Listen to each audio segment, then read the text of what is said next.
ejemplo, la penicilina, producida por el penicilio, ¿no? Por organismos vivos, capaces de inhibir el crecimiento e incluso destruir ciertas especies bacterianas.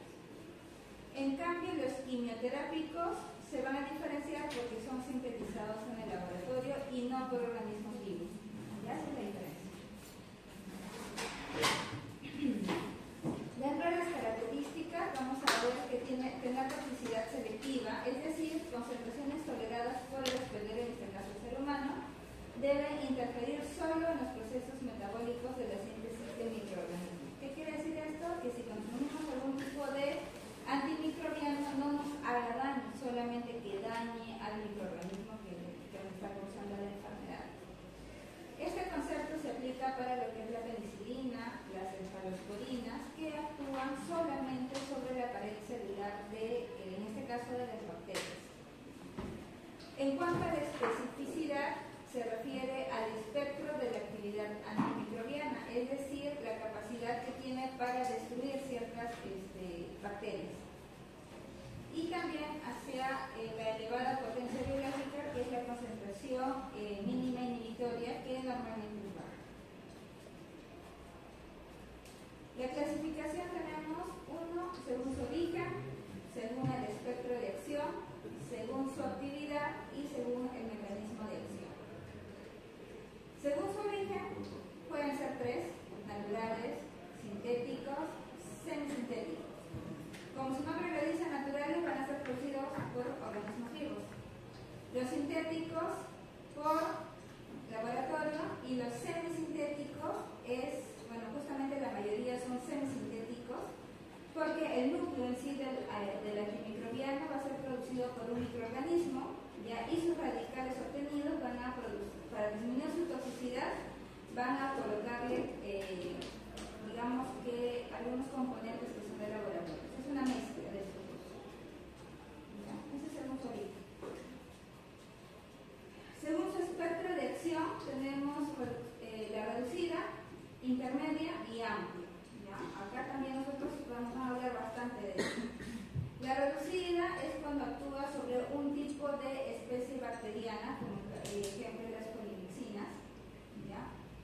La intermedia va a actuar sobre varias especies bacterianas, como la penicilina, y cuando hablamos de amplio espectro, va a actuar sobre bacterias gram positivas, gram negativas, como por ejemplo el cloranfenicol, las tetraciclinas y algunas cefalosporinas. Entonces, mientras más amplio espectro, cubre mayor cantidad de bacterias.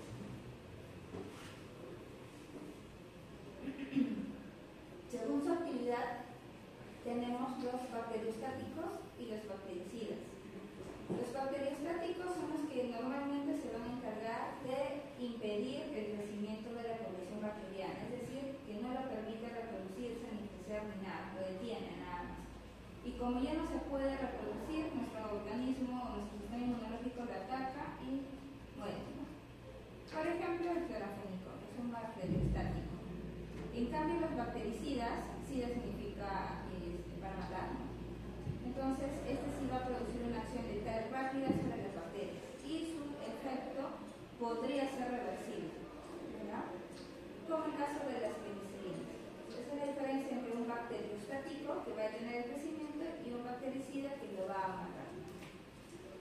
Ahora, esta clasificación no siempre es clara. Una misma sustancia puede ser bactericida o también puede ser bacteriostática, depende del agente sobre el cual actúe, la dosis y la fase de crecimiento de la bacteria, del crecimiento de la bacteria.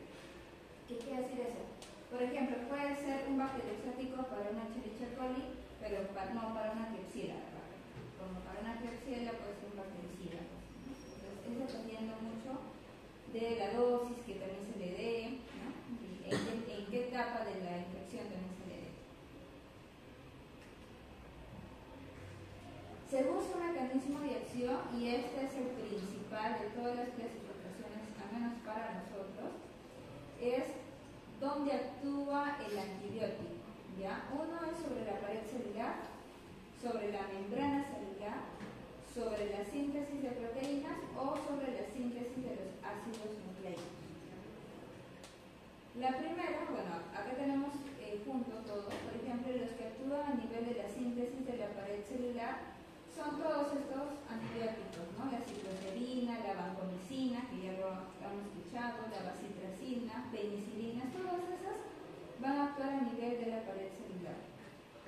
Por ejemplo, las que son de la parte de la membrana citoplasmática, tenemos las polimixinas. Esas van a actuar a nivel netamente de las membranas. Las que van a actuar a nivel del metabolismo de los... acá. Lo que es el metabolismo de las proteínas, también tenemos por diferentes grupos, los diferentes antibióticos, ¿no? Por eso digo que tienen que memorizar todo eso de acá. Y también tenemos los que van a actuar a nivel de la estructura del ADN, de los ácidos nucleicos. También tenemos a todos estos antibióticos, ¿no? La rifampicina, por ejemplo, que es un antituberculoso, va a actuar a ese nivel. Aquí está, sobre la pared celular, los primeros que hemos visto, ¿no? Sobre los que van a actuar a nivel de la pared celular, tenemos que se van a encargar de, unos van a encargarse de inhibir la polimerización del peptidoglicano. Acuérdense, el peptidoglicano se encuentra principalmente más abundante en los positivos. Aquí, ¿quiénes están o quiénes actúan de esa forma? Los beta-lactámicos, como cuáles: penicilinas, cefalosporinas y otros beta-lactámicos. Hay otras que van a actuar inhibiendo las enzimas biosintéticas, es decir, que se encargan de la síntesis de la pared celular, como es la cicloserina y lo que es la fosfomicina. Otros, los que se combinan con las moléculas carrier. ¿Se acuerdan cuáles son las moléculas carrier de la pared celular? ¿Se acuerdan? Fisiología.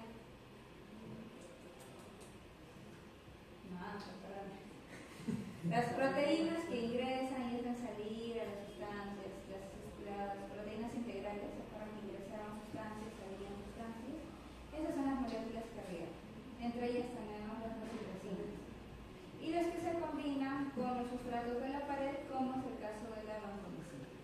Todas estas formas van a actuar netamente sobre la pared celular.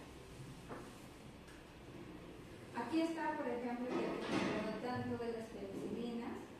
Aquí tenemos el antibiótico penicilina, que proviene, ya los había mencionado, del hongo penicilio. Este antibiótico se obtiene a través del hongo penicilio y tiene su acción sobre la pared celular de la bacteria, inhibiendo la síntesis de los peptidoglicanos. Acuérdense que es la capa más gruesa, sobre todo en los gram positivos.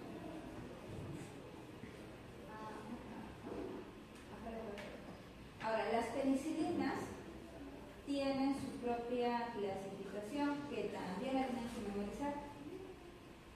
¿Ya? Penicilinas naturales, isoxazolinpenicilinas, las aminopenicilinas y las carboxipenicilinas.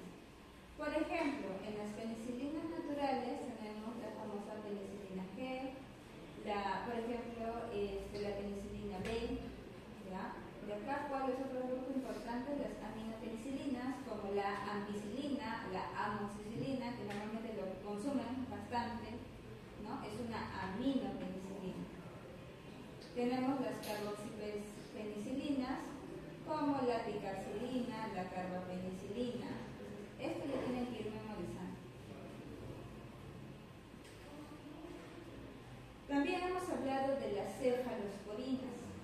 ¿Ya? Este de aquí es parecido a las penicilinas, pero tiene un anillo de hidrotiazina que le confiere mayor estabilidad.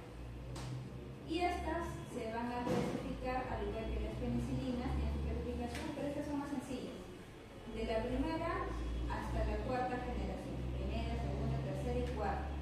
Y cada uno de ellos tiene sus medicamentos y que también deben aprenderse. ¿Ya? Por ejemplo, en primera generación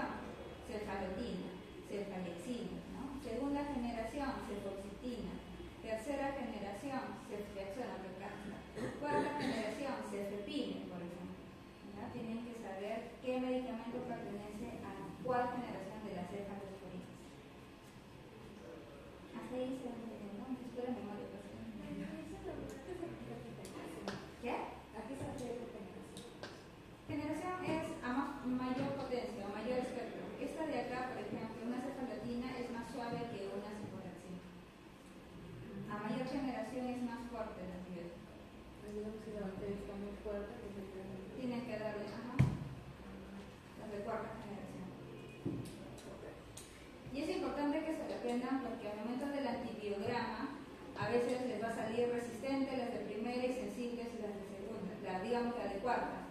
Entonces, automáticamente la de primera también pasa a ser resistente. Porque es imposible que la primera generación sea resistente y la cuarta sensible.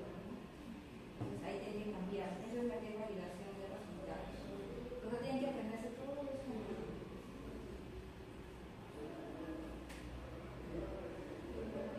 Hasta ahí consultas, aparte de desmayarse. Se me fue la atención. Ya me di cuenta. Y es tanto las penicilinas como las cefalosporinas pertenecen a los beta-lactámicos. ¿No? Tienen que saber la clasificación de cuál es cuál. ¿Ya? Ahora, otros beta-lactámicos fuera de las penicilinas y las cefalosporinas tenemos los monobactámicos, como el astrionam, ¿ya? Que son activos solo frente a los gram negativos, como en caso de las enterobacterias. Tenemos los carbapenems, como el imipenem, que son de amplio espectro, prácticamente ya es lo último de los tratamientos. Y tenemos los inhibidores de las beta-lactamasas, como el ácido clavulánico y el sulfactam.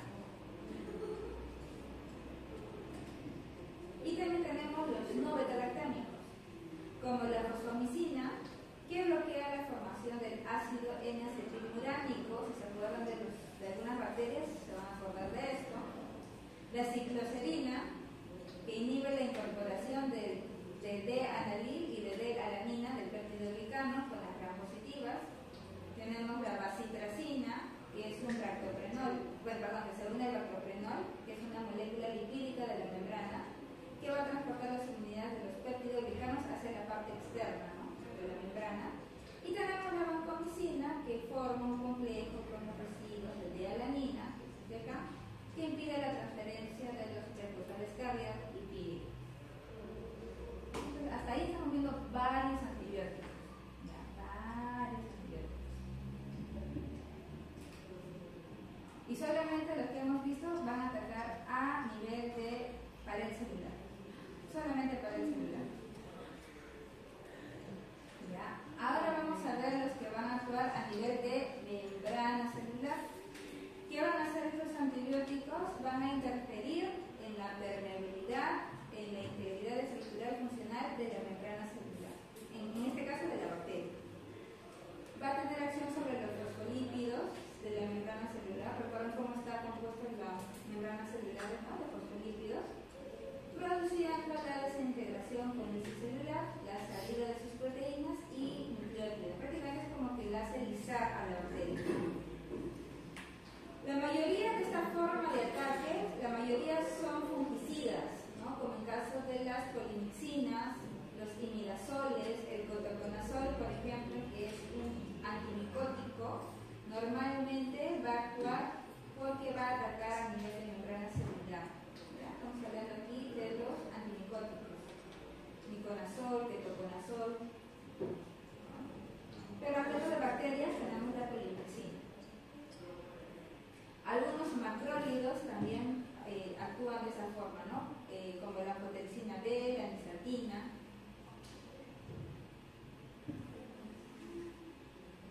Eso es en cuanto a la membrana. En cuanto a la síntesis de proteínas, las que atacan en la síntesis proteica se van a dividir en dos. Los que van a actuar a nivel de los ribosomas 30S y de los ribosomas 50S. Cuando vieron anatomía o fisiología, vieron cómo es un ribosoma, ¿no?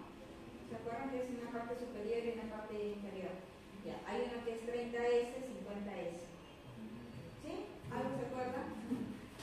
Me asusten, por favor. Ya.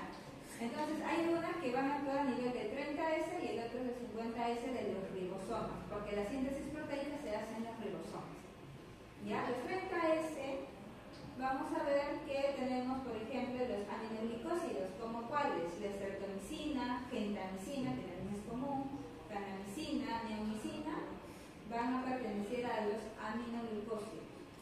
Y en caso de las tetraciclinas, tenemos la propia tetraciclina y la doxiciclina, que estos ambos van a actuar a nivel de 30S de los ribosomas. Y en cuanto a los 50S de los ribosomas, tenemos los macrólidos, como la eritromicina, que también es conocido, acitromicina, titosina, espiramicina, que el famoso clorafenicol y las licosamidas como la licosamina en sí y la clindamicina. Todos estos van a actuar a nivel de la síntesis. Aquí tenemos, por ejemplo, los aminoglucósidos, que es un bactericida. No voy a hablar más porque ya les dije la parte más importante. Las tetraciclinas, también hemos hablado de la parte más importante. Los macrólidos y las licosamidas, clorafenicol.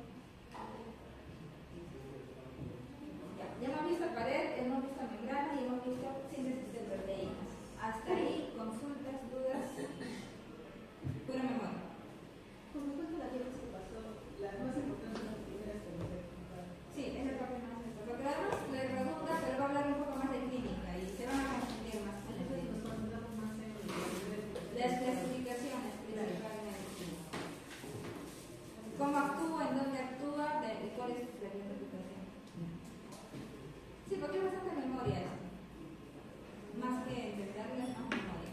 Bueno, y si no conocen nada de anatomía, pues si le queda en casa. Continuamos. Ahora vamos a hablar sobre a nivel de las que actúan a nivel de la síntesis de los ácidos nucleicos. Aquí, por ejemplo, están las famosas quinolonas, ¿ya? Que son quimioterápicos sintetizados en el laboratorio.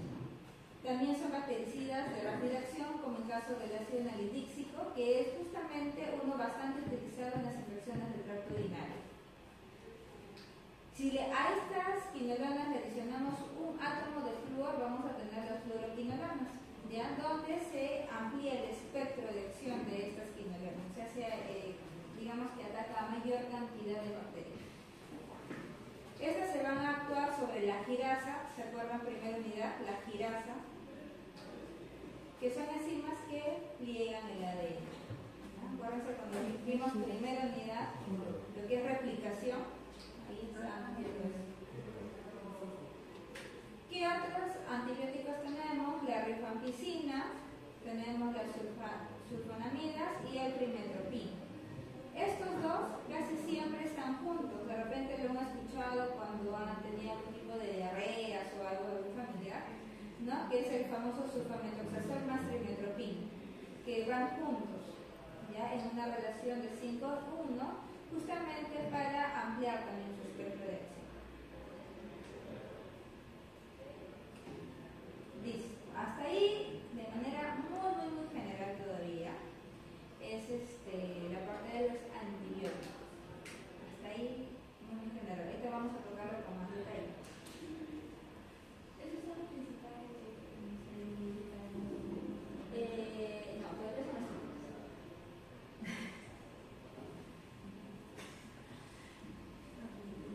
Ahorita lo vamos a ver con un poquito más de detalle. Ahora vamos a hablar acerca de la medición de la actividad antimicrobiana.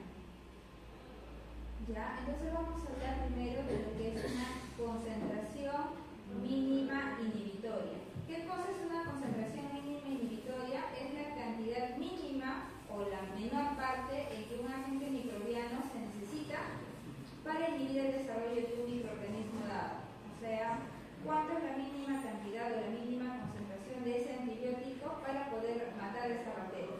¿Por qué no le podemos dar mayor dosis? Porque le va a crear una resistencia. ¿Ya? Es como, por ejemplo, si le damos 3 y todavía la bacteria está tontita pero no la mata. Si le damos 4 sí la mata, pero si le damos 7 ya le estamos dando una sobredosis y se vuelve resistente a ese antibiótico. Entonces lo que tenemos que hacer es darle siempre la concentración mínima inhibitoria, ¿no? Que es la concentración más baja con la que podemos matar a la bacteria. En este caso no es una constante absoluta para un determinado agente antimicrobiano. Va a depender de 1. La naturaleza del microorganismo, 2. El tamaño del inóculo, 3. La composición del medio del cultivo y 4. El tiempo y temperatura de incubación. O sea, no es que a todas las echeriche tenemos que darle 500 miligramos de amoxicilina, nunca va a ser así. Siempre va a depender de estas 4 cosas.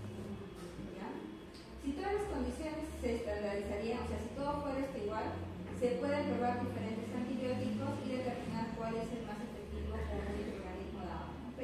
jamás se va a estandarizar, porque no sabemos cuántas bacterias tiene el paciente en su cuerpo, de dónde lo obtuvo, si es algún tipo específico. Entonces, todo eso va a variar siempre. ¿Cómo se mide la concentración mínima inhibitoria? Existen dos técnicas. Uno es la técnica de dilución en tubo y el otro es un método de difusión en agar. Voy a explicar primero este, que es el más utilizado. ¿Ya? Método de difusión en agar. Vamos a utilizar una placa pétrico, agar quinto. ¿Ya? Y lo que vamos a hacer es inoculación uniforme del microorganismo a prueba, el famoso tapete que hacíamos de la bacteria, ¿no? Lo incubamos y le colocamos el antibiótico que queremos probar, y lo que hacemos al otro día después de la incubación es medir la zona de inhibición del crecimiento bacteriano, o sea, medir el halo, si es que hay un halo, ¿no? Entre uno y otro, nada más. Eso es todo. Y existe la otra técnica, que es la de dilución en tubo, que es una serie de tubos, cada uno tiene una concentración diferente del antimicrobiano. Por ejemplo, tomamos la amoxicilina y la vamos a poner en 50, en 100, 150, 200, 150, ¿no? Y eso lo vamos a inocular en la placa y lo vamos a colocar. Entonces vamos a medir cuánto inhibe por concentraciones. ¿Sí? ¿Se entiende? ¿Chicos? ¿Se entiende? Por dibujo.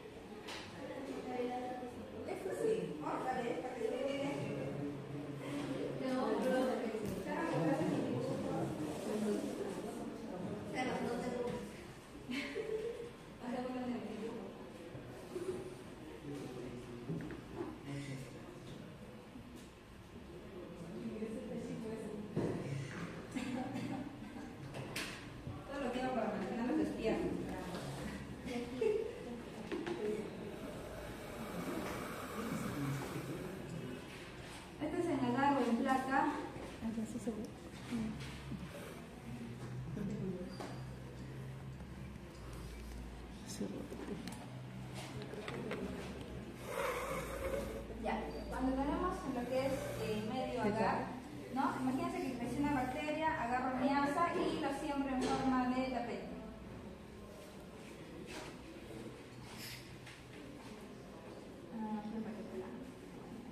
En forma de tapete. Lo que hago es colocar mi disco en antibiótico, lo incubo 24 horas de 37 grados aproximadamente, y al otro día, si es que es sensible, esto va a formar un alito de inhibición, donde no va a crecer la bacteria, va a crecer en todos lados menos en eso. Y lo único que hago es medir cuánto hay de ahí, entre espacio y espacio, ¿sí? Nada más. El otro, que es el tubo, la técnica de dilución en tubo, lo que voy a hacer es tener acá mi flequita, pero antes de eso, a mi bacteria que creció, lo voy a diluir.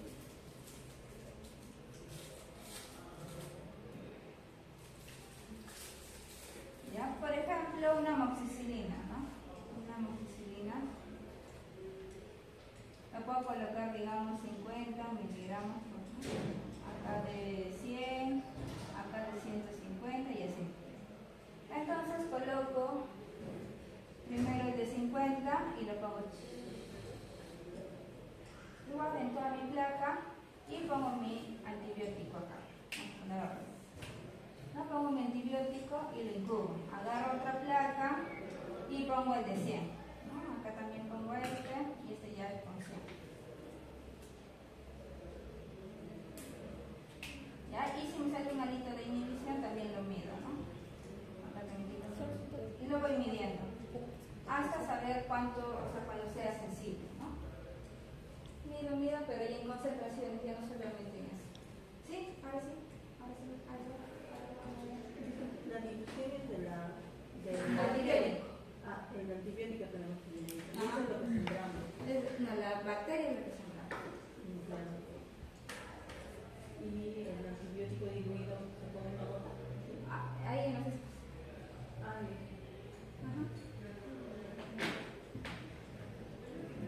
¿Y qué finalidad tiene eso, Miss, hasta que veamos que sea Para sensible? encontrar la concentración mínima inhibitoria. Hasta que se forme un halo. Ajá, hasta que sepa que es sensible. Hay unos cuadros que te dicen hasta dónde es sensible, intermedio o resistente. Según la bacteria y según el lugar. Tienes que llegar a eso. Miss, la distribución nuclear del antibiótico y lo coloca en gota. Pero aparte también creo que venden discos, ¿no? También hay discos en diferentes concentraciones. O también hay tiras que te vienen por concentraciones. Hay test que empieza acá, 50, 100, 150 centros y te va a formar un halo así. Entonces tienes que empezar de dónde quieres que sea. Ahorita vamos a verlo. Ahorita lo vamos a ver. Ahorita lo vemos.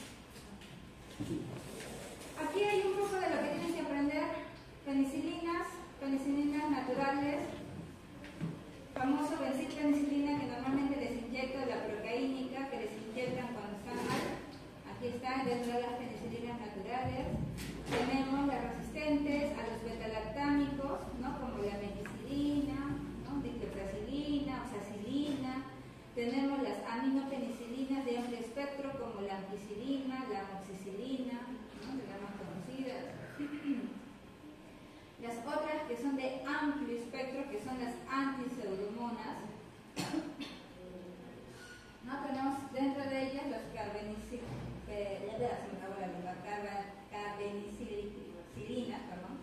tenemos la dicarcilina, piperacilina, entre las más conocidas. Tenemos las cefalosporinas de primera, como cefazolina, cefalexina, cefaloxina, cefadrina. Las de segunda generación, acá la cefuroxima, cefoxitina, estoy diciéndoles las más conocidas. Cefaclor, ceforanida. También hay de tercera generación, como la cefotaxima, cefixoxima, la cefoperazona también conocida, la ceftriaxona, que es una de las más conocidas. Y de cuarta generación, la más conocida es el cefepime, o cefepima, que es lo mismo. Esas son las cefalosporinas. Todo lo que les estoy mencionando, memoria. Ahí están también los demás betalactámicos, miren, penicilinas, carbapenems, cefalosporinas, monobactámicos, carbapenems. Acá vienen los macrólidos. ¿Cuáles son los macrólidos? Las glucosamidas, las tetraciclinas, aminoglicósidos. ¿Qué más por acá? Los azoles. Sí, quinolonas, las sulfamidas.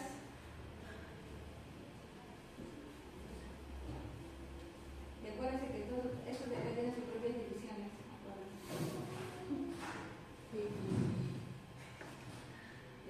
Profesor, antes de que pase la actividad, una duda. Usted nos decía que si a una bacteria nosotros colocamos un medicamento en una dosis determinada, si no es la adecuada, obviamente no va a reaccionar. Necesita su dosis adecuada para que reaccione. Si es más de esa dosis, la bacteria hace resistencia. Claro, o sea, la puede matar, pero acuérdate que cuando vimos la parte de replicaciones o de mutaciones, la parte sexual, ¿se acuerdan? Puede ser que una bacteria muere, deja sus restos, otra bacteria se acerca, coge parte de ese ADN y lo captura. Ahí coge la resistencia. Primera unidad.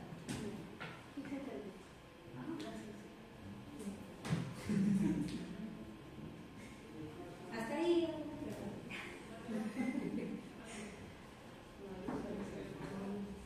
Ya, continuamos, chicos. Vamos a hablar del antibiograma. ¿Ya? El antibiograma, que es con el Müller-Hinton, vamos a colocar diferentes discos y eso nos va a mostrar lo que es una sensibilidad o resistencia de un antibiótico. ¿Ya? Y depende mucho del diámetro. Hay unas tablas, eso sí no les voy a pedir, se las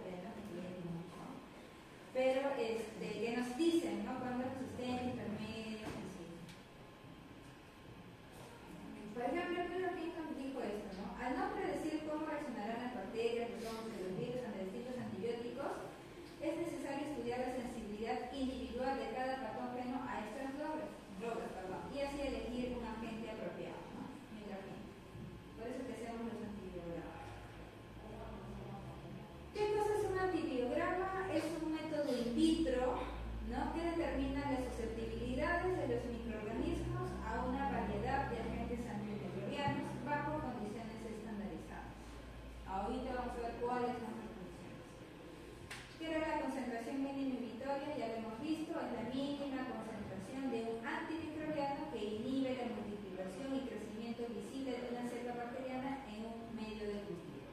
Es una concentración mínima inhibitoria. ¿Qué es un antibiótico? Es una sustancia química producida por organismos vivientes o sintetizados en el laboratorio, capaces de inhibir en pequeñas cantidades los procesos vitales de los microorganismos. ¿Cuáles son los métodos para hacer esto? Tenemos difusión en disco, dilución en caldo, el ITES, que acabo de mencionar, y el método automatizado. El primero, que es el método de difusión en disco, que es el más común, ¿ya? Es el famoso método del Kirby-Bauer, ¿ya? Así se llama, método del Kirby-Bauer, que es el más difundido, el más utilizado, el que todos lo conocen. Se va a trabajar a partir de un microorganismo debidamente aislado e identificado, es decir, un cultivo puro. ¿Recuerdan?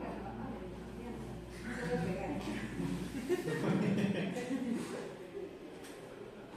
¿Ya? Siempre un cultivo puro. Si es que eso está mezclado o no lo han aislado bien, les va a salir cualquier mamarracho. ¿Ya? No les va a salir bien.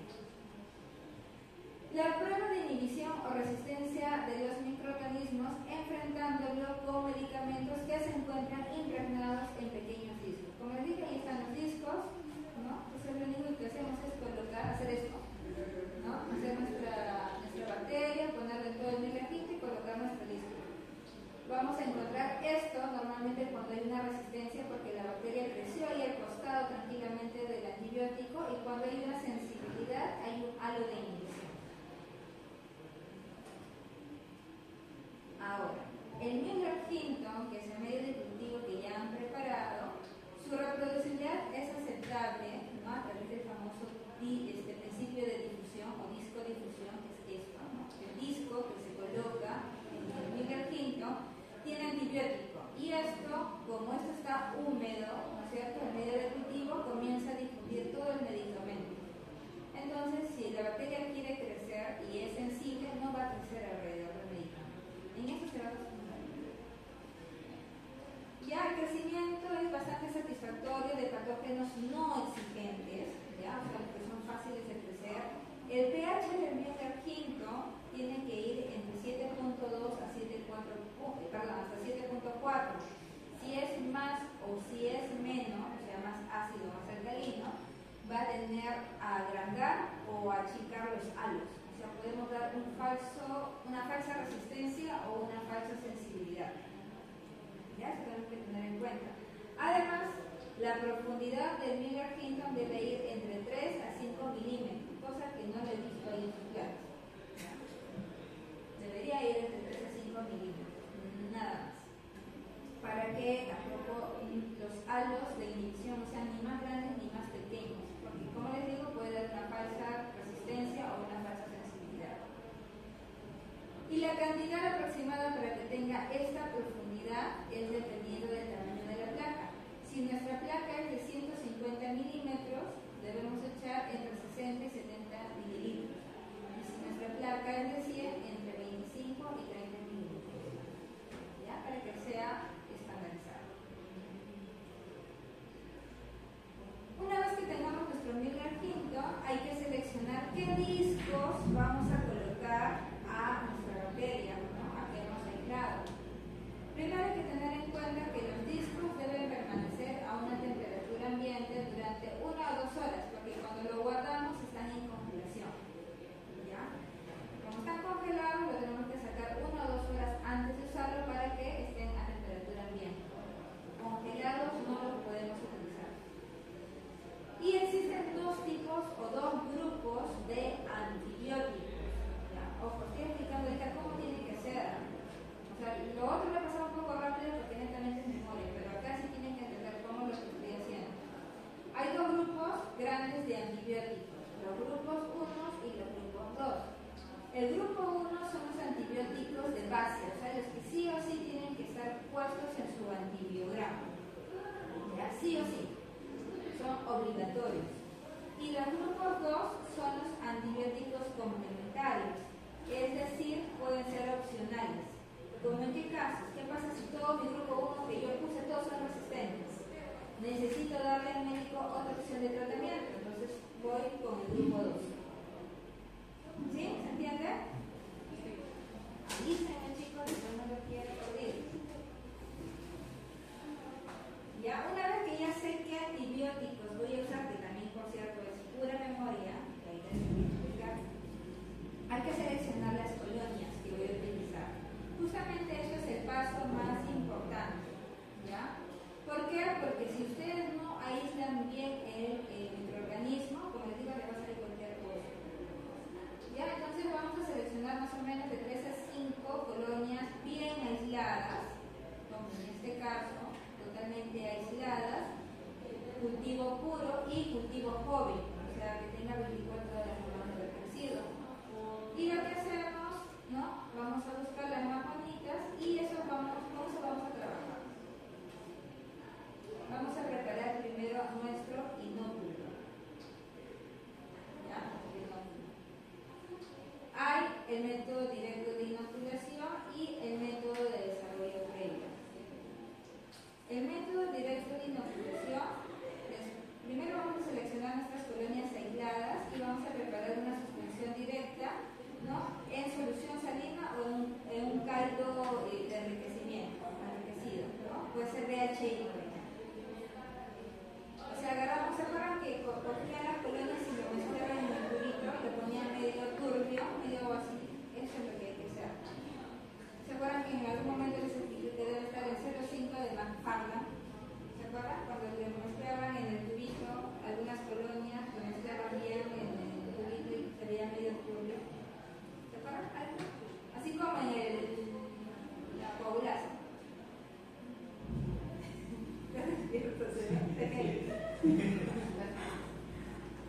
Ya, igual, colocamos un poco de solución salina en un tubo estéril y cogemos unas 3-5 colonias y lo vamos a primero a sobar en el tubito, en la pared del tubito, y luego le echamos el agüita para obtener esta opalescencia que vamos a llevar a un turbidímetro o un envelómetro y tiene que estar en 0,5 de la escala de Macfarlane, en ese nivel de turbidez.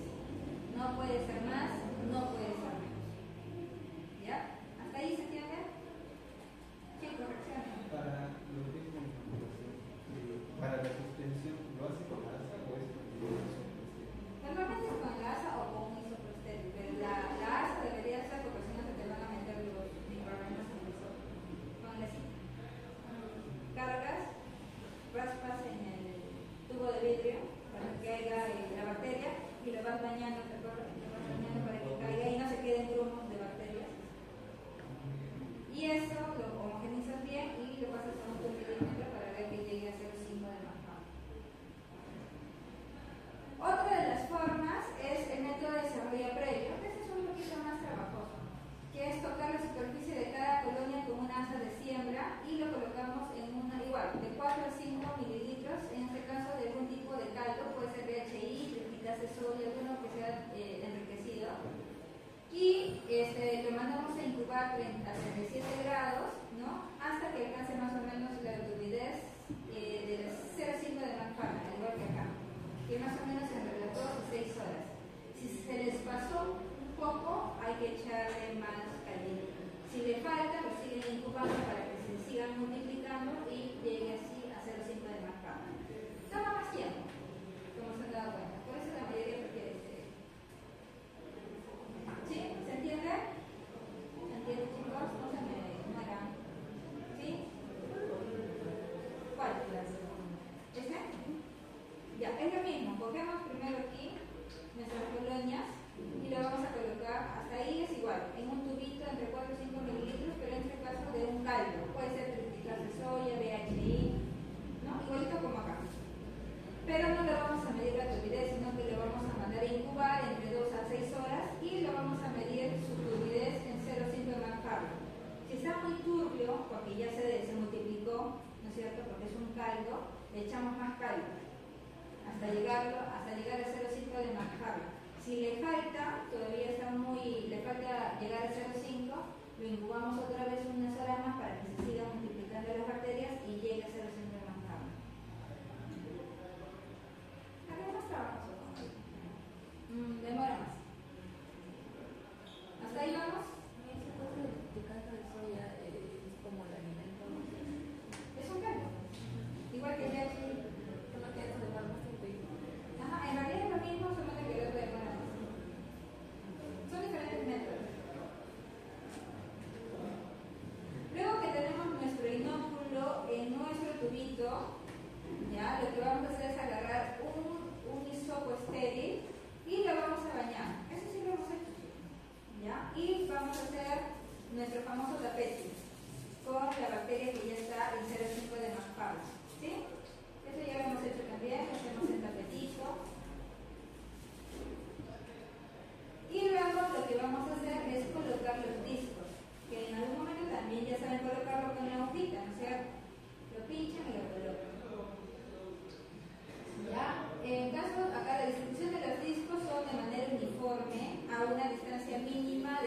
hay un halo de inhibición, se va a juntar con el otro y no van a tener cómo medir.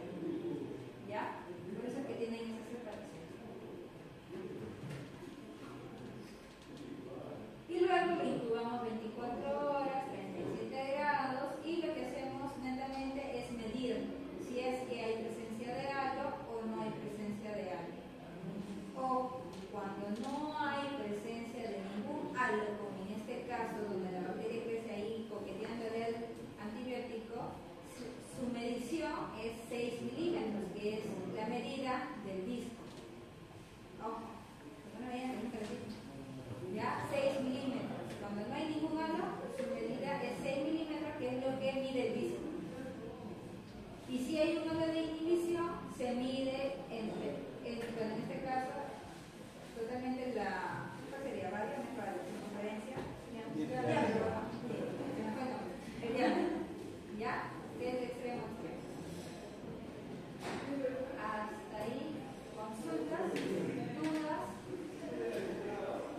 Chicos, dudas. ¿Se entiende hasta ahí?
Ya sensible, como su nombre lo dice, si le das el antibiótico a ese paciente a esa concentración, lo más probable es que se cure, ¿no? Porque la bacteria va a morir.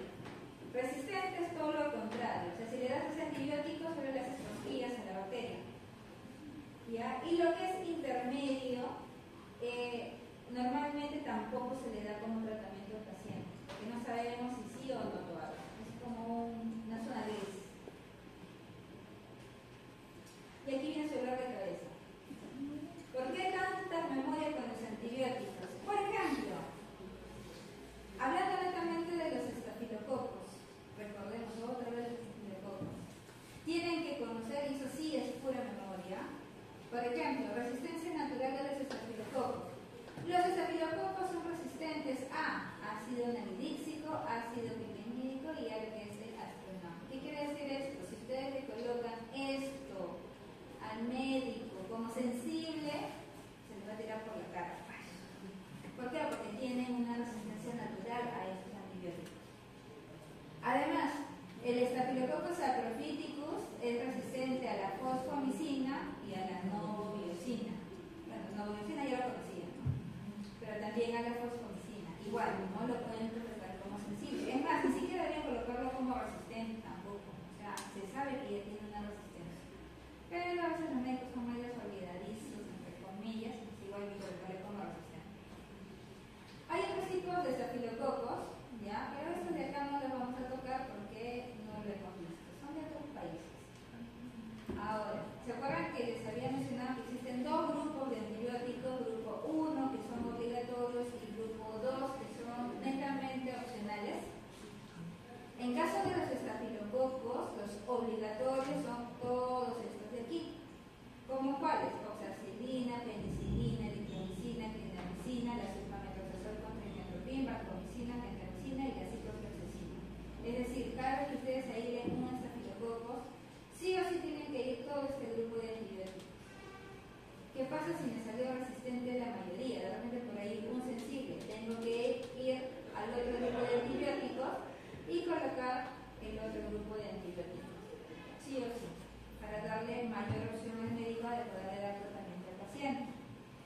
Pero, ojo, si mi muestra de estafilococo que yo aislé es una muestra de orina, estos dos medicamentos que tienen un 1 ahí encimita pasan a ser obligatorios. Como cuáles, la nitrofurantoína y el norfloxacina, que si son solamente orinas, pasan a ser obligatorios. Porque son medicamentos del sistema urinario. Pero no le van a poner eso si encontraron unos estafilococos en la piel o en la garganta. Imposible, los jalan. No. Solamente en caso de orinas. ¿Sí? ¿Se entiende? Cuando uno es sensible del grupo 1, ahí Uno no, cuando son varios sensibles. cuando hay. Ajá. Ahí es cuando opto por. Opto por el segundo porque hay que darle más opción al médico de darle tratamiento al paciente. Porque ese puede ser un paciente que, digamos, que solamente salió sensible a la penicilina, digamos. Pero ese paciente es alérgico a la penicilina, entonces el médico se queda atado. Entonces tienes que darle más opciones. Y los de segundo grupo mayormente son antibióticos más fuertes. Por eso es que pertenecen al segundo grupo.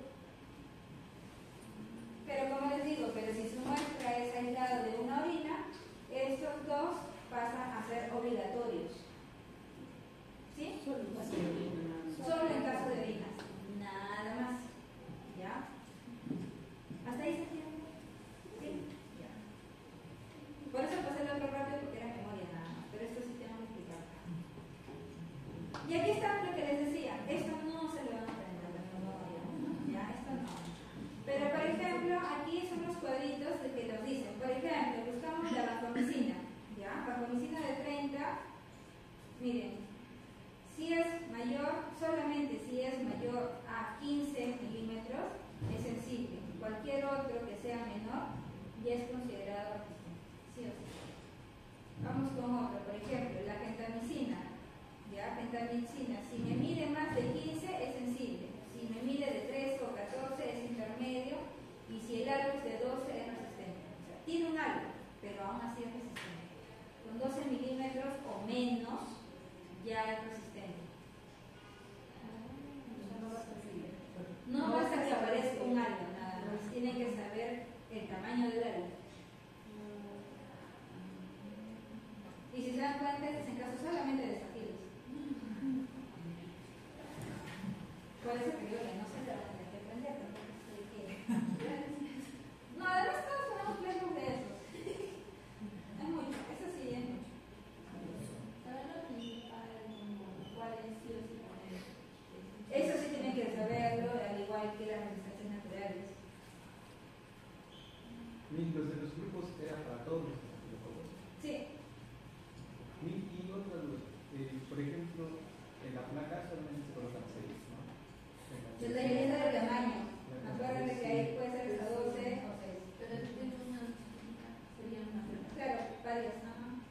Pero a mí, digamos, me coloca usted todo lo del grupo 1.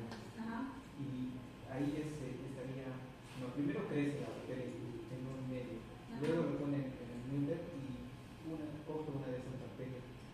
El Müller al día siguiente ve que hay mucha resistencia. Te da un día más todavía. Ajá, pero puede usar la misma cepa. Sí, sí, O como dicen, cepas jóvenes. sí, puede usar todavía. Sí que es de 24 a 48 horas, más de 6 meses. Y justo tienes un día para ver. Además, a veces cuando nosotros hacemos eso, sospechamos que están hospitalizados, ya a las 15, 16 horas vamos viendo, ya se han formado las alitas, pequeñitas. Entonces ya vamos viendo, uy, no está resistente, la pasen los días. Sí, porque hay algunos que no solamente tienen 24, hasta 72 horas. Sí, hay algunas que crecen después, pero son bacterias que recién están creciendo, todavía son jóvenes. Ese es el caso solo de las estafilas. Esto hasta cierto punto también tienen que aprenderlo. Y acá justamente viene por qué tienen que aprender tantos antibióticos.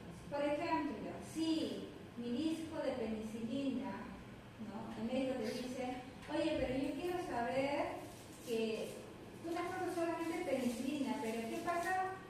También, ¿cómo es el uso de la penicilina y amoxicilina, digamos? ¿No? Entonces acá menciona, en caso del disco de la penicilina, el resultado del estudio de sensibilidad con disco de penicilina también es válido para lo que es la ampicilina y la amoxicilina.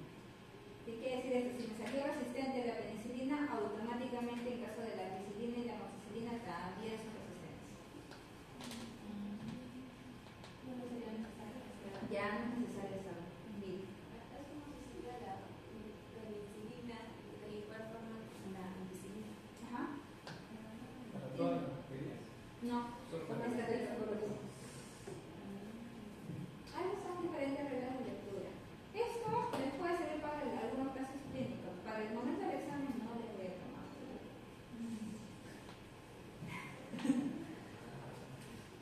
Ahí hay más reglas de lectura. Enterococos. ¿Cómo es el caso de los enterococos?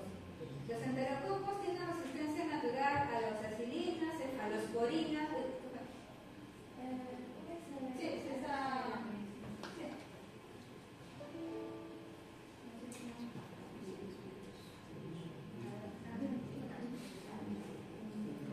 Los enterococos son resistentes naturales a las acilinas, cefalosporinas de todas las generaciones, clindamicina y el coprimosazol, que es el sulfametosazol con trimestopina. ¿Ya? Ahora, los enterococos presentan una resistencia de bajo nivel, o sea, igual de resistencia a los aminoglucósidos. ¿Quiénes son los aminoglucósidos? Tienen que aprenderlo justamente por eso, como la gentamicina, por ejemplo. Lo cual no suprime la sinergia con los betalactámicos. Por lo tanto, deben utilizarse discos con mayores concentraciones de antibiótico que las habituales, buscando detectar una resistencia de alto nivel que se elimine el efecto sináptico. Si se van a dar cuenta o van a comparar los enterococos, la parte de los aminoglucósidos tiene una concentración más elevada que con los otros aminoglucósidos. Tenemos los del grupo 1, los del grupo 2. Grupo 1, ampicilina, gentamicina, pero miren, gentamicina conteniendo una concentración de 120, que es más alta de lo habitual. Streptomicina con una concentración de 300, que es más alta de lo habitual, y lo que es vancomicina.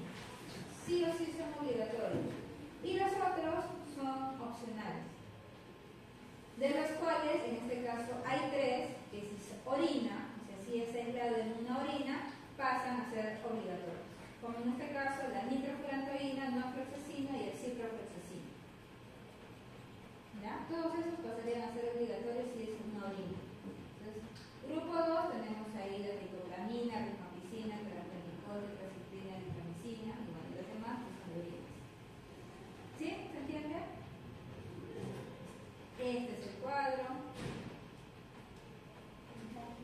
El plagio, las reglas de lectura. Pseudomonas. La pseudomonas también tiene solita. La pseudomonas originosa, principalmente penicilinas, ampicilinas, amoxicilina, cefalosporinas de primera y segunda generación, y por eso tienen que saber cuáles son esas. Cefotaxima, ceftriaxona, canamicina, tetraciclina, cloramfenicol, ácido nalidíxico y ácido glipémico. Grupo 1, ceftazidima, imipenem, omeropenem, iomeropenem, gentamicina, amicacina y ciprofloxacina. Grupo 2, anfenam, cefacloperazona, cefepime, que es de cuarta, y si es orina, norfloxacino y ofloxacina pasan a grupo 1. ¿Ya? Si es orina. Luego tenemos nuestra tabla, reglas de lectura, el Acinetobacter, aquí vamos con agua. El Acinetobacter baumannii, principalmente, que es el más conocido, son resistentes a la penicilina, ampicilina, amoxicilina, cefalosporinas de primera y segunda generación y a los furanos.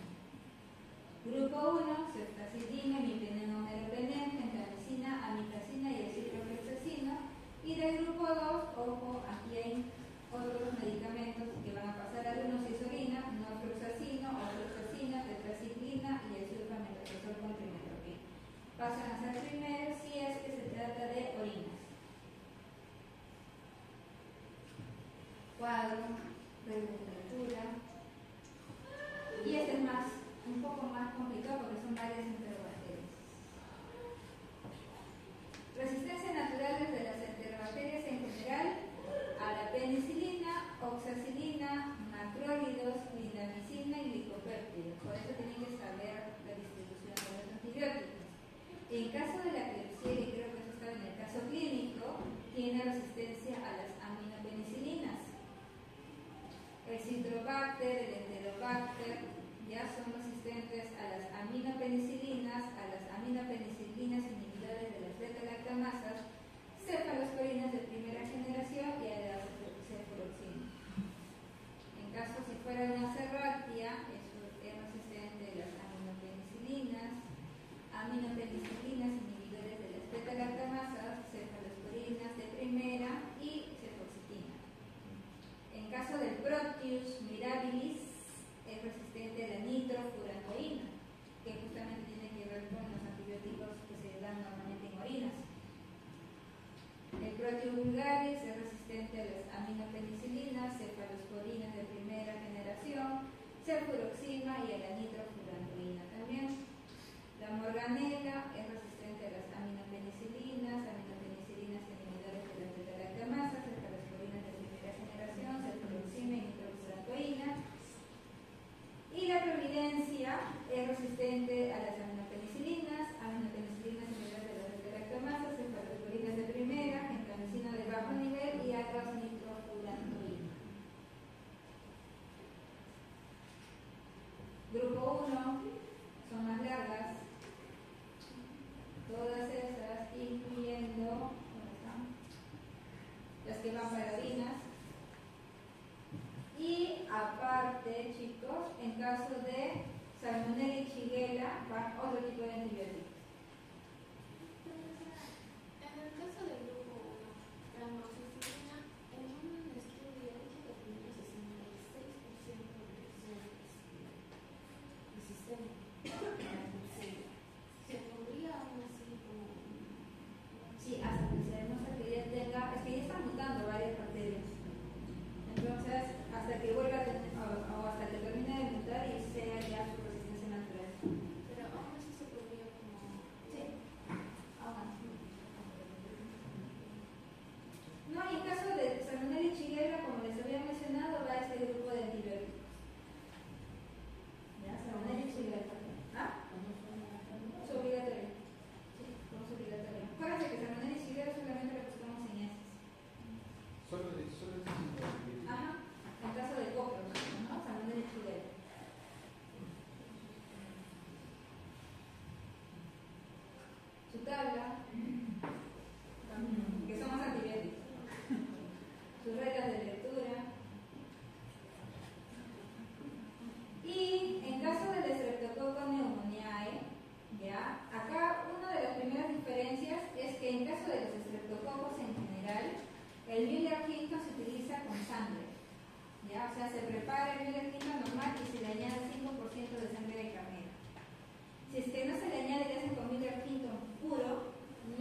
que es antilujo.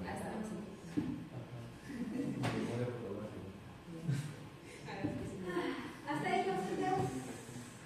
Continuamos. Dilución en caldo.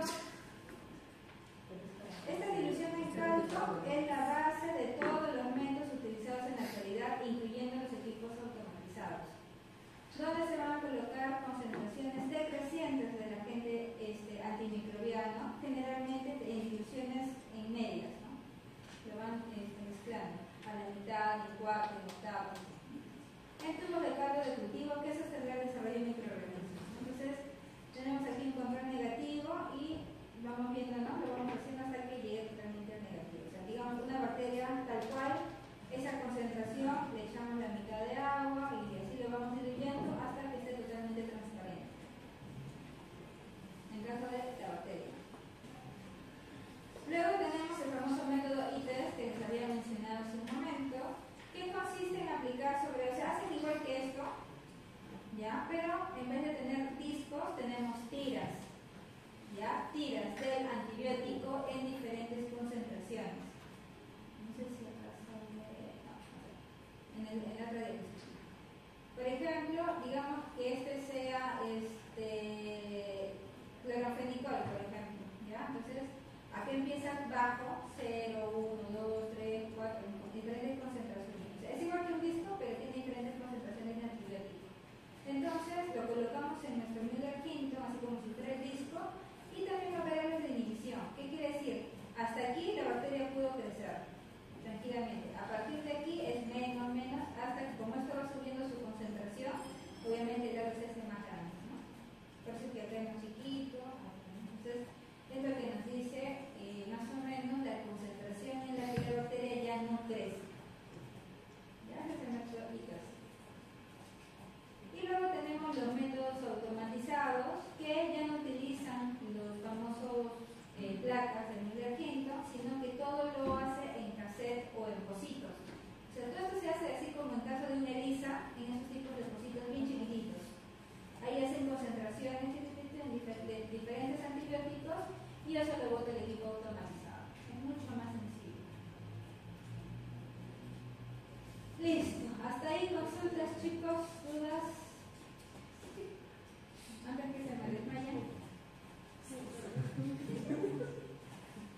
Sobre que es para que problemas de memoria.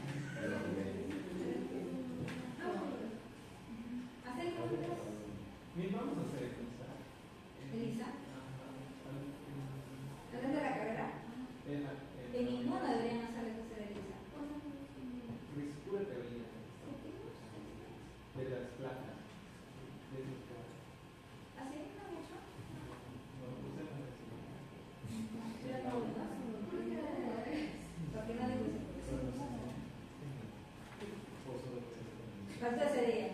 No, mire que me hace mucho bien. No hay que ver más. Pero sí, un poco. Ninguno se sería. Está perfecto. Hace igual que combinó teoría y práctica, porque hay cursos que... Por ejemplo, en biología solamente es pura teoría. ¿No se practica? No. Pero solo está en Lima. ¿Cómo se llama? No sé, en mi casa hay decisiones. Y nos ha dejado con práctica. ¿Las becas?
porque puede requerir un tratamiento que la bacteria sea resistente natural. Aquí vamos a hablar sobre los tipos de resistencias. Entre las primeras o las más comunes tenemos el famoso BLE, que tenemos que detectar, que es la detección de cepas beta-lactamasas de espectro extendido. También tenemos las cepas beta-lactamasas AMC, las cepas resistentes a las macrólidas, linfosamidas y estreptograminas tipo B, que son el famoso MLSB, el SAMS, que son los estafilococos aureus resistentes a la meticilina, y el VISTA o el VERSA, que son las cepas o los estafilococos aureus resistentes a la vancomicina. Esos son tipos de resistencia.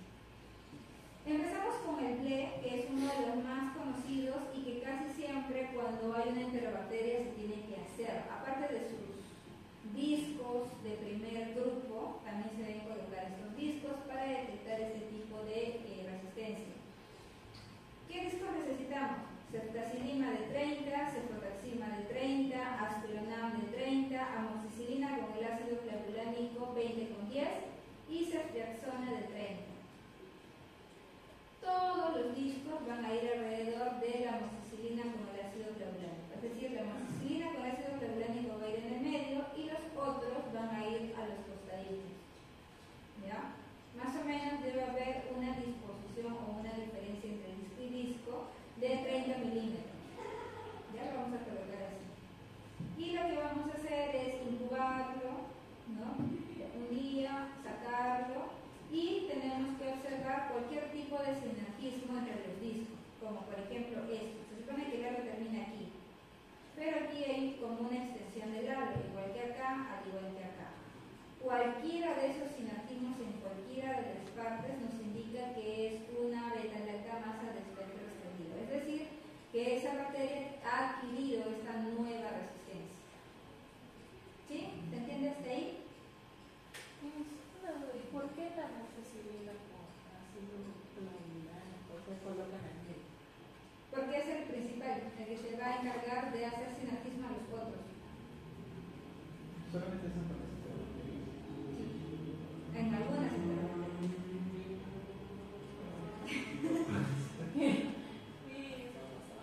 Pero no, para en algunas enfermedades. ¿Como cuál? Klebsiella, Echerichia, Proteus. ¿Ya? ¿Cómo se reporta si encuentro ese sinarquismo? ¿Ya? Cuando encontramos ese sinarquismo, las bacterias deben ser reportadas como resistentes a todas las penicilinas, todas las cefalosporinas, incluyendo las de cuarta generación y el astronam. Así les salga, digamos, un cefepime que es de cuarta generación con un enorme halo que le digan que es sensible, y le sale esto, le hacen este del BLE y le sale ese sinarquismo, automáticamente lo tienen que cambiar a resistente. ¿Sí? ¿Me dejo entender? ¿Otra vez? Aparte de los discos del primer grupo que vamos a colocar para las enterobacterias, también vamos a colocar esos discos, ¿no? La amoxicilina con el ácido clavulánico al medio y las otras alrededor. Lo incubamos un día entero, lo sacamos. Y si observamos algún tipo de sinarquismo, como en estos casos, así, ¿no? Que el halo se agranda, nos indica que es una bacteria productora de BLE. ¿Qué significa que es una bacteria productora de BLE? Que va a ser automáticamente resistente a todas las penicilinas, a todas las cefalosporinas y al astronam. Si en mi primer grupo me salió que de repente era sensible a un tipo de cefalosporina, al astronam, salió por el diámetro que medí, me salió sensible, pero es BLE, automáticamente lo tengo que cambiar a resistente. ¿Ya? A todos estos. Ajá, indica la resistencia. Se supone que los halos deberían ser solamente así como está acá, así, ¿no? Pero si se dan cuenta es como que se alarga hacia el centro, hacia la amoxicilina, ¿no? Con el ácido clavulánico. Eso indica que es una bacteria productora de BLE, que es una resistencia adquirida. Y si es así, automáticamente todas las penicilinas, todas las cefalosporinas y el astronam automáticamente pasan a ser resistentes. Cualquiera que sea el diámetro que haya sido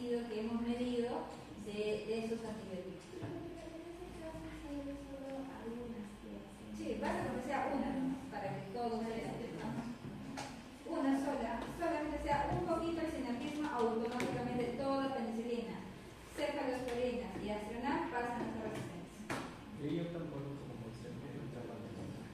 Puede ser escolapiana el siguiente, el segundo grupo. Todo el segundo grupo tiene que colocar ahí. Porque ahí la mayoría va a ser resistente.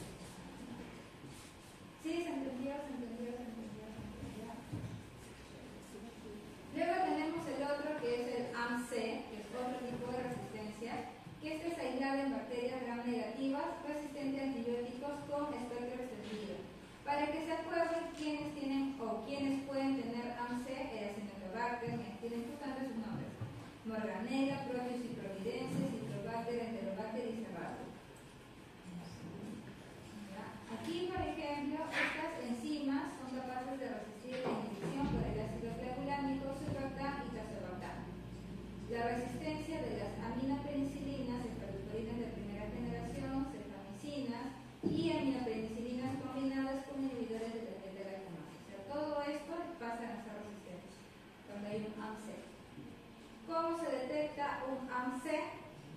Cuando hay una aproximación de discos. Aquí vamos a colocar un antibiograma convencional, pero un disco de cefoxitina o cualquier otro antimicrobiano inductor a una distancia de 27 milímetros con un disco que es un sustrato. Es decir, hay antibióticos que son sustratos y hay antibióticos que son inductores. ¿Cuáles son esos? Pero aquí está la lista, ahí está. Por ejemplo, pueden combinar estos antibióticos, cefoxitina con piperacilina, pueden juntar imipenem con ceftazidima, imipenem, piperacilina con tazobactán, ¿no? Entonces, pueden juntar esos dos a 27 milímetros centro-centro, entre centro de disco y centro de disco, pueden juntarlo, lo incubamos un día, lo sacamos, y si se dan cuenta hay como un achatamiento, ¿no? Como un achatamiento del halo, o sea, ya no es redondito, sino hay un achatamiento. Y eso nos indica justamente la detección del famoso AMC. Ya, así como se ve. Bien, ahí está. Y hay un achatamiento del halo. Se supone que debería ir el halo hasta acá, ¿no? Pero hay un achatamiento. Eso nos indica que justamente esta bacteria es productora de AMC. Si es AMC, automáticamente pasa a poner, no sé si se acá, la resistencia a todas estas, a todas las aminopenicilinas, a las cefaloporinas de primera, cefamicinas, a todas las aminopenicilinas, inhibidores de beta-lactamasa. Todos esos pasan automáticamente a ser resistentes. ¿Sí? Hasta ahí. Todo en memoria, obviamente, pero cosas que me entiendan primero. O sea, disculpas que una vez veamos. ¿Cómo? O sea, una vez que veamos de que son resistentes a los antibióticos, se siembra y de ahí ya no colocas esos antibióticos. No, tú lo haces todo junto. Agarras tu placa, colocas para ver tus resistencias más tu grupo 1 y lo metes. Al otro día mides los salos, por ejemplo, ves la resistencia, son resistentes, automáticamente esos antibióticos se ponen resistentes y si necesitas hacer un grupo 2, haces un grupo 2. ¿Mismo el orden para el play y el AMC lo haces a la vez? A la vez, pero principalmente el PLE. El AMC es menos común, principalmente el PLE es el que se usa actualmente. El AMC es menos común. Pero aparte lo haces. O sea, en el mismo momento, obviamente no entró en una placa, pero sí lo puedes hacer en otra placa. Pero todo el mismo día.